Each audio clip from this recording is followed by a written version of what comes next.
Hi, welcome. My name is Charlotte. I love colorful and sparkly makeup. Today I'm going to be talking about my panning plans and goals for 2025.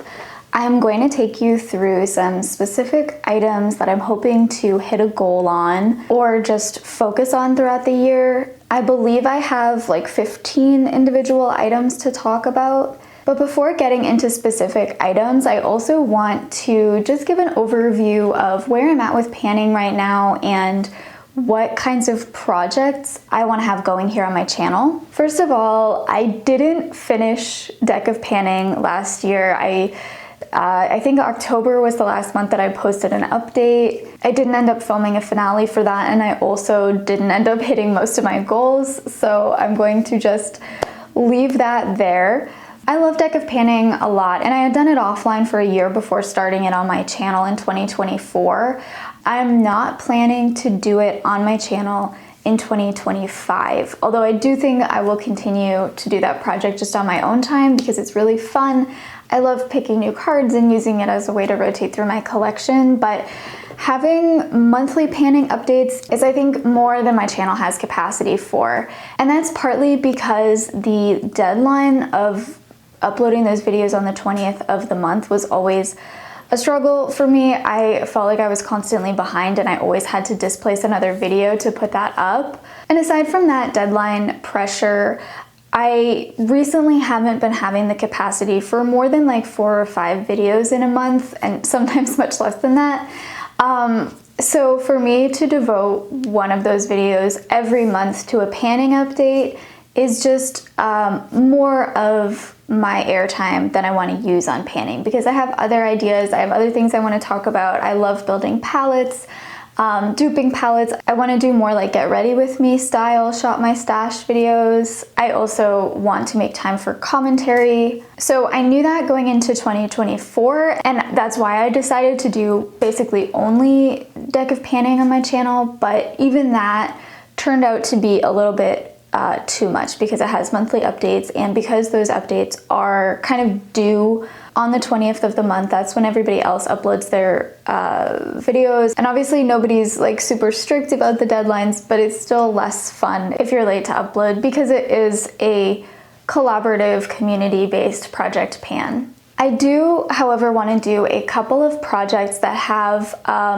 less frequent updates.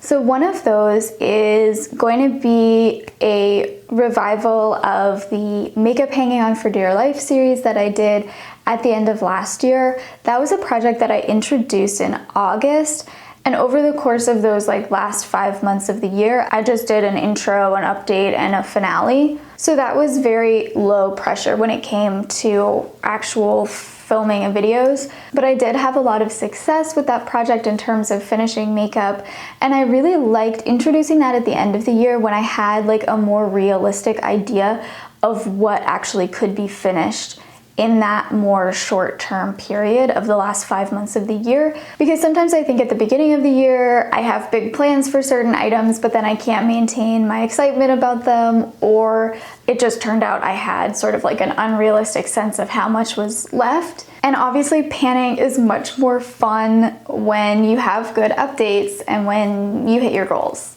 So I think that model is going to be one that I continue next year. I won't do general project pan updates during the first half of the year, but somewhere toward the second half of the year, I will take stock of where I'm at, what progress I've made, and really focus in on certain items to really bust through some goals and get some items out of my collection.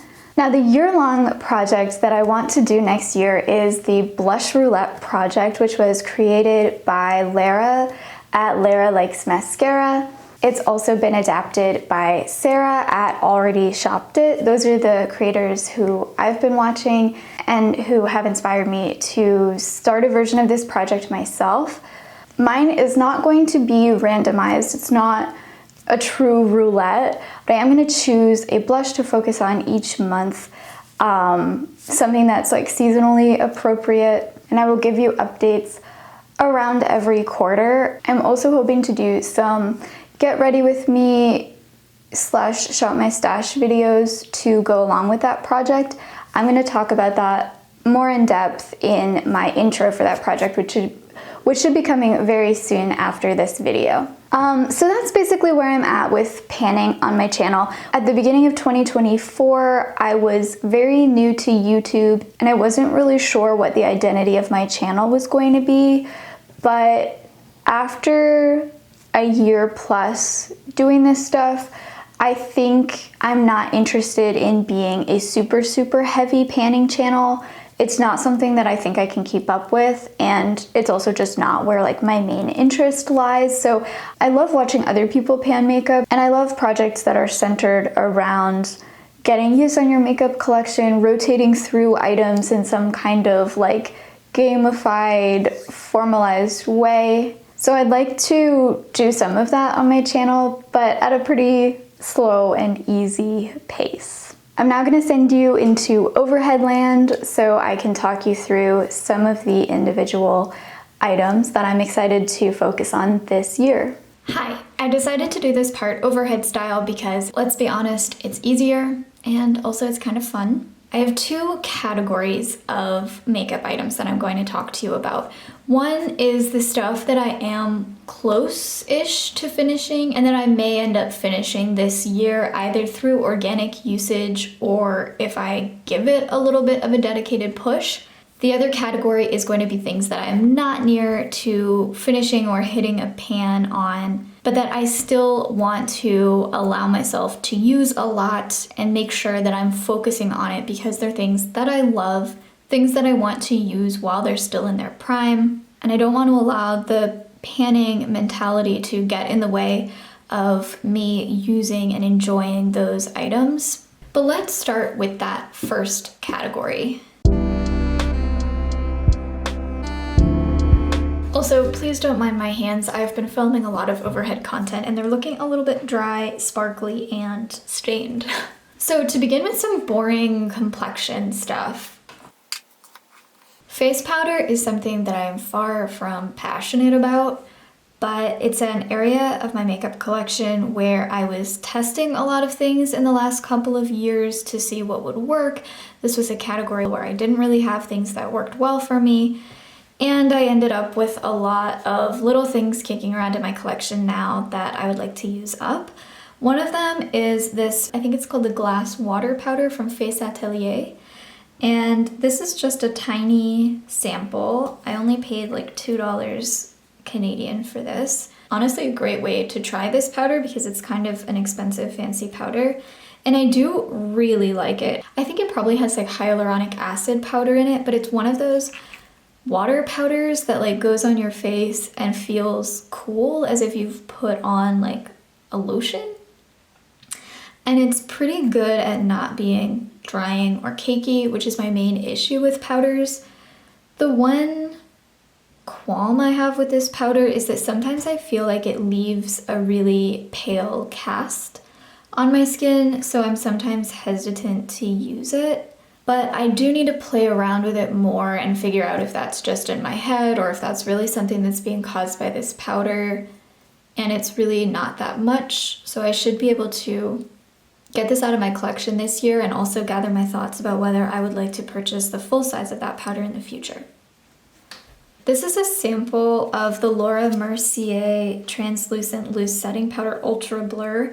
I'm pretty sure they've released other powders since then, but this was like a really viral staple for a lot of people. I got this as a sample from Sephora in like 2022, and I really wanted to try this, but I didn't have anywhere to put it.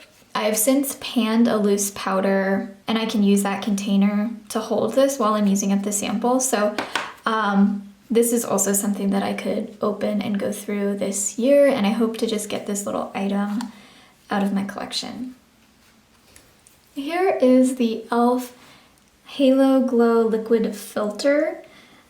This is my favorite shimmer goop. Well, it's really the only shimmer goop I've tried, but I love it. I'm about halfway done with this. I used it a ton in 2023, and then I kind of really didn't reach for it in 2024.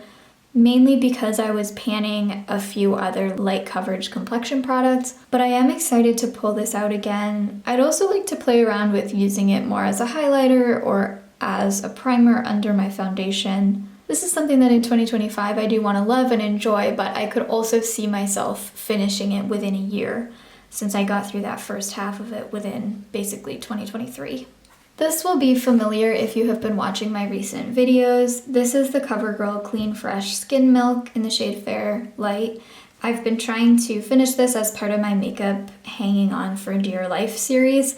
And spoiler, I have not yet finished it. It's still about here. So I'm gonna roll this over and continue trying to pan this in 2025.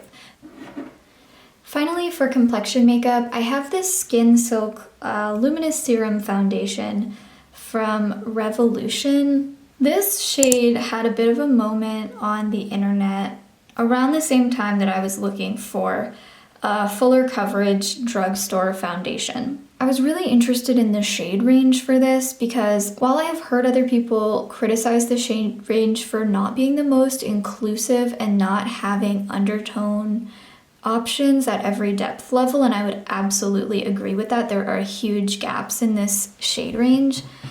On the light end of the spectrum though, it had basically this thing called warm pink. I had never seen a foundation described that way, and I am somebody who has, I believe, a warmer complexion, but a lot of things still look yellow on me. So I was like, well, maybe I have a warm pink / like peachy undertone. So I wanted to try that, and I also wanted to try the like neutral undertone in my like depth level, and I believe this one maybe was that. So anyway, all that to say, I made the mistake of ordering 2 shades at a time before I knew whether I liked this formula. Neither really worked out. The shades, I have one that's too yellow and one that's too pink. As for the formula, it's okay. And when I mix these with color corrector, I don't mind the way it looks, but I don't think it's the most elegant formula either. People were comparing it to the Armani Luminous Silk. I haven't tried that foundation. I've tried a sample of the concealer before and I did really like it. But yeah, I feel like this sits pretty well on my pores. Like it doesn't sink into my pores. It doesn't really break up, but it sits so close to my skin that it actually does emphasize texture a little bit, if you can picture that. It's not settling in my pores, but it is sitting so close to my pores that you can see all of them, if that makes any sense. So I don't love this formula, and I don't know if I will pan both of the shades I have, but this one you can see it is settling down here. I can see some progress, so while I have very little usage on this so far, I think I should probably pan this one. I made the mistake of buying 2, and it wouldn't exactly be a hate pan because I don't really mind this product. It still does work. Let's move on to highlighter. This is just a sample size of the MAC Strobe Cream in the shade Pink Light. This was just passed along to me by somebody who got it as like a free gift with purchase. It's a nice subtle liquid highlighter. I think you can also use this as like a shimmer goop primer, but usually I use it as a liquid highlighter over top of my foundation. It's really, really a nice look, just very neutral, doesn't have a noticeable color or cast on me. But this is only 6 milliliters and I can't really see through it. But I feel like this could be something that I finish in 2025 if I reach for it. And I did not really reach for it in 2024 because of my ColourPop Super Shock highlighter that I was very dedicatedly trying to pan. I'm ready to move on to other neutral highlights in my collection.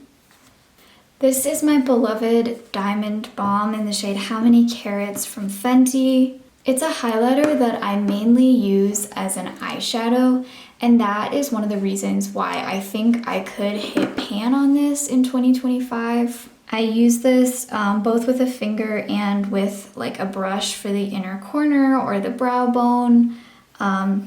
Here's a swatch just because I put my finger in it. But yeah, I don't know if you can see the dip in there, but I feel like I could be close to the pan, and this is another thing that I cherish, so it's good for me to remember to keep reaching for it. This is my Phytosurgence bronzer in the shade Rosy Daybreak. I recently hit pan on this, which I'm so excited about. I've never been a bronzer person, so the fact that I love this bronzer so much is really a revelation to me, but I did use this 97 times within 2024. I can't believe I didn't total that up and like reach for it an additional 3 times just to make it around 100, but here we are. I don't have a large pan on this, but I would like to expand the pan. I've talked a little bit about this formula before, but it's a very strange, like waxy, stiff cream formula. So it's not really obvious to me how it's going to shift and move as I continue to use it. I was really surprised to hit pan. So I don't really know if this will expand or in what direction it will expand if I continue to use this at the same pace. But I would be curious to track this throughout 2025 and just see how much progress I can get on it from organic usage, because I love this a lot. It's definitely my most reached for bronzer. This is more of a category of items, obviously, that I would like to focus on in 2025. I want to have more pans in my Luxie eyeshadows. I didn't discover Luxie until late 2023, and they became my favorite eyeshadow brand. In 2024, Luxie closed very abruptly and mysteriously, and unfortunately they didn't honor a lot of people's outstanding orders.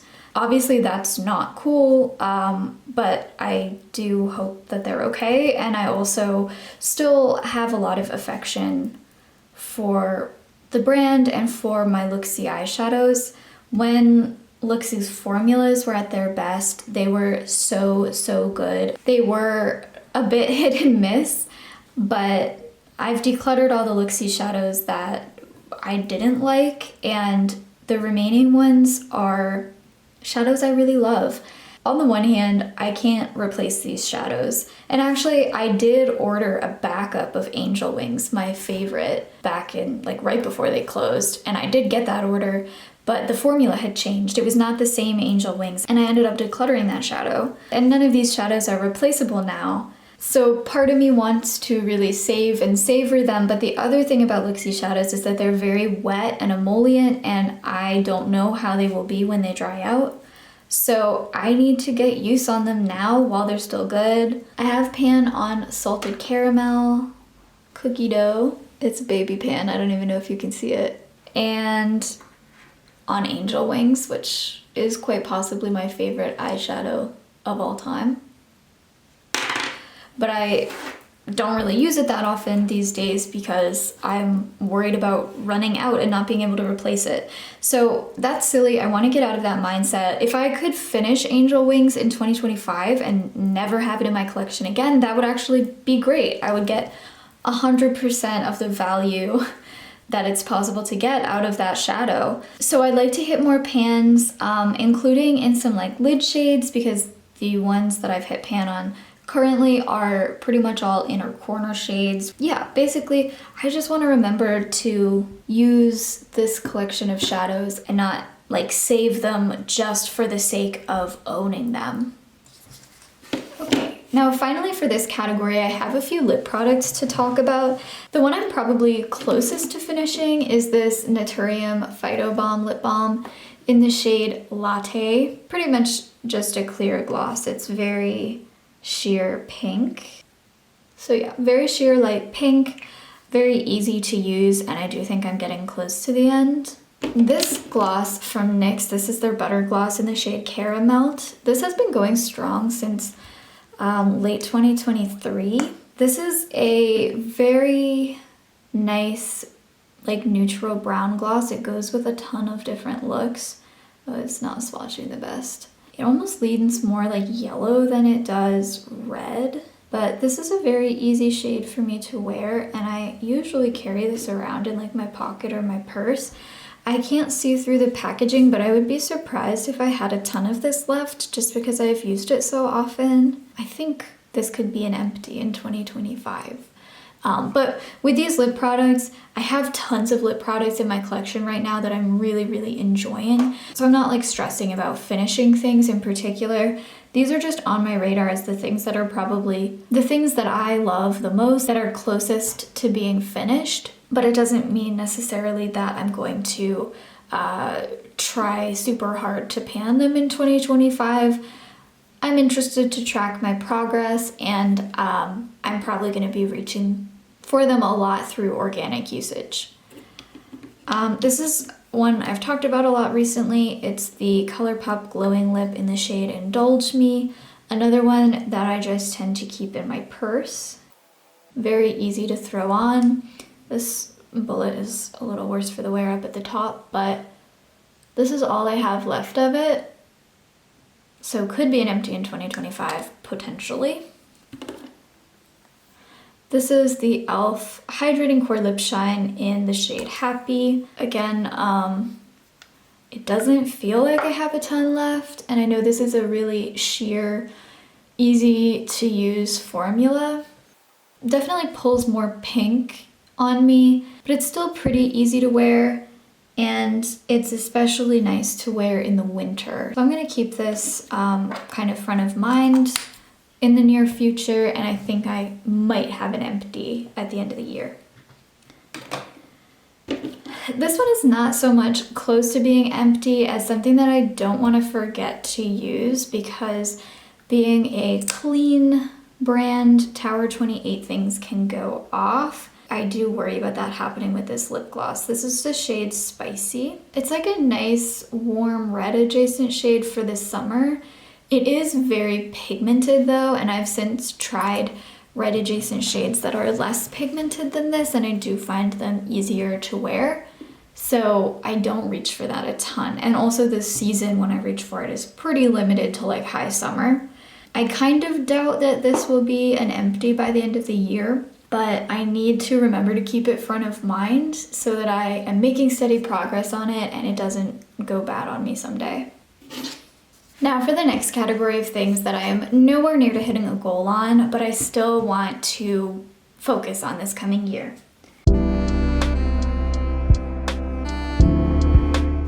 These three blushes are things I've talked about ad nauseum in recent videos, so I won't go on about them here, but these are my Phytosurgence Skin Spark blushes in the shades Swelter and Simmer. I want to use all my Phytosurgence blushes in the coming year, but these two especially, I love them and I want to keep playing around with them. And similarly, this e.l.f. Camo Liquid Blush in the shade Peach Perfect. As I talked about recently, this is something that I can pair with a lot of blush shades, and I really like it as like a first layer, kind of almost blending out shade because it's so close to my skin tone. So I think this could be a focus in the coming year, in that even when I'm using and playing around with other blushes in my collection, I could also be using this as like a base. This one I've also talked about recently. This is the Nabla Jelly Lipstick, or Beyond Jelly Lipstick in the shade Lunar. Now I'm really not close to being done with this at all, but this is just my absolute perfect My Lips But Better shade. Just a really, really gorgeous beige nude. I'm not fussed about finishing this because honestly, I want to keep this in my collection. I don't even know how far it goes up, but I don't want to risk wrecking the component. So basically, this arrived like sitting up above the packaging just slightly, and now it's sitting just slightly below the packaging. So I have very little progress on this, but I love it. I love it. It's probably my favorite lipstick. At the moment, this is probably my favorite lipstick I've ever tried. This Hourglass bronzer is a beautiful piece of makeup that is relatively new to my collection. I bought this very gently used on Mercari back in November, so I haven't really used it enough to consider it like a favorite. It's a little bit on the rosy side, which is really what I'm looking for in a bronzer these days. There you can see it. It barely shows up. Very, very subtle. This is also just really luxurious and lovely to interact with. There's not a ton of like luxury makeup in my collection, so this is something that I want to make sure it doesn't get lost in the shuffle. And in 2025, I just want to keep pulling this out and keep enjoying using it. So those are some of the products and projects that you can expect to see on my channel in the coming year. I so appreciate anybody who has ever watched one of my videos. It's been so fun to have this as a hobby this past year or so, and I still feel so inspired about this medium and this community. Subscribe if you want to see my updates on these projects. I will see you very soon. Bye!